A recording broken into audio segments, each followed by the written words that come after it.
Hello, my name's Liam, and in this video I will be telling you how to set up a corn snake viv. Now this is my corn snake here, Sally. She's a corn snake, like I've just said. She's 3 years old. She's female. This is a pretty big one actually. I don't normally get this size. I can get up to 6 feet. This is 5.5, but your average corn snake will only get to 3 to 4 feet.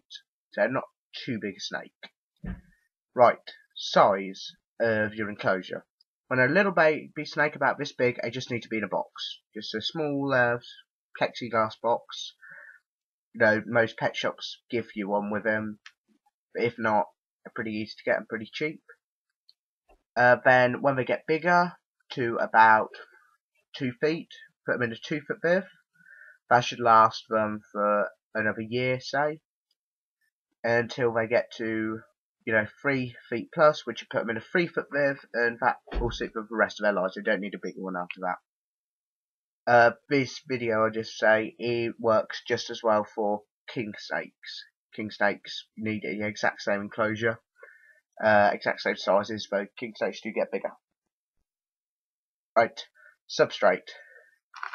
This is what I use. It is Aspen. You can get it from most pet shops, all reptile shops stock them. They, it's pretty easy to get, pretty cheap, but I wouldn't recommend it, even though I use it. I think the best thing you can put them on is sand. It's not too expensive, it's easier to clean, and aspen is a breeding ground for bacteria. Most places wouldn't use it. I've only used it because I've bought a stockpile of it and thought I might as well get rid of it before I move them all to sand. Enrichment. It's important for a snake to not have anything it can get stuck in. Anything that has a hole in it, you need to make sure the hole's bigger than the snake, because it will try and get in there eventually and get itself jammed in. And if you look just here, little mark there, it managed to get itself stuck in a piece of enrichment we had, which you thought, well, it's not going to try and get through it. This is a snake this big, the hole's this big. It tried, it got stuck. Took 3 people and a hacksaw to get it out. It's not ideal. Never little scar that, but it happened quite recently, so it hasn't had a chance to heal up properly. It will heal next time it sheds.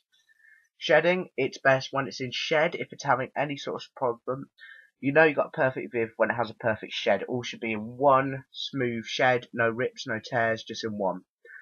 If not, you've got a slight problem. It may be temperature, it may be humidity. Either way, just maybe spray it a bit when it's shedding. Make sure it all comes off in one. You make humidity right, but except from that, don't need much humidity. So lighting. It is a myth that they need UV lighting. They don't need it at all. Some pet shops will try and sell it to you to make more money because UV bulbs are expensive. Don't even need a heat bulb. Heat bulb, UV bulbs, not necessary for a snake like this. Heat bulb good, but it's much cheaper and not much different if you just give it a heat mat. As long as you get the temperature right, it's going to be fine.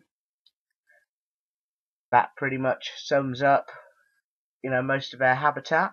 I'll just move on to feeding and handling quickly. Feeding for your snake, the rule of thumb is feed it something twice the size of the biggest part of their body. If it's too big for them, they won't eat it, and to give them a bit smaller. They go in sizes ranging from pinkies to fuzzies to smalls, mediums to jumbos. Those are the size of mice. The jumbo is the biggest one really that a corn snake could take. They will take medium rats if necessary, if you get a really big one. They don't get, fat or obese like other animals do. They grow in length, then width, then length, then width. So basically, at one point it's going to look really fat, and another point it's going to look really thin but really long. So don't worry about that. You're not really overfeeding it. The only way you can't really overfeed one because it just won't eat if it's too full. I don't feel hunger. It may go a few weeks up to a month without eating. Don't worry about it. If it goes over a month, you have to think about force feeding.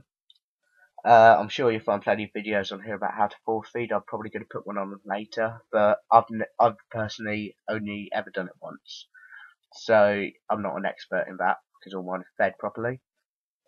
Frequency, once a week, once a fortnight, depending on what you think. When it's a baby, once a week When it's an adult, well, this guy, he eats between 1 and 3 a week, but some people, when they're adults, will feed them 3 or 4 every other week. I think 1 a week's probably best. Don't worry about getting it bang on, same time, same day.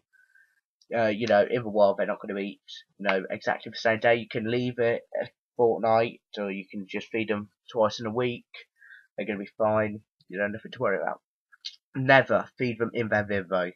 This causes viv aggression, which basically means that, you're going to put your hand in there to pick it up. It's going to think, oh, food, because that's how it gets fed, and it's going to bite you. And, breaks down trust between you and the animal. So the best thing to do is take it out, put it in another tank, a bit smaller than your viv, and then feed it to a bear. You can use your fingers, I do it, but most places recommend tongs, but again, most of the time they're just trying to sell you it, so just use a pair of tweezers if you're not comfortable feeding it by hand. All snakes, basically they come to you the same. All snakes, you're not going to find a baby snake which is vicious, because they're just not. It's to do with handling. You have to handle it often. Little and often's basically the rule. Twice a day maybe. When it's a baby, to get them used to you, but for short periods. Best way to handle a big one, put it round your neck and hold the head in one hand. Get really comfortable that way. A lot of places don't recommend it because of salmonella. Always wash your hands after handling them because of salmonella risk, and it gets on your neck. But as far as I'm concerned, you're not likely to be licking your neck, so it's going to be fine. You can, and in your hands to hold them. Simple, they're just going to wrap around your hands like this. I hope this has been some use to you. Please like or comment. Please tell me whether it's been useful, what I should change, what I should keep the same. And thank you for watching.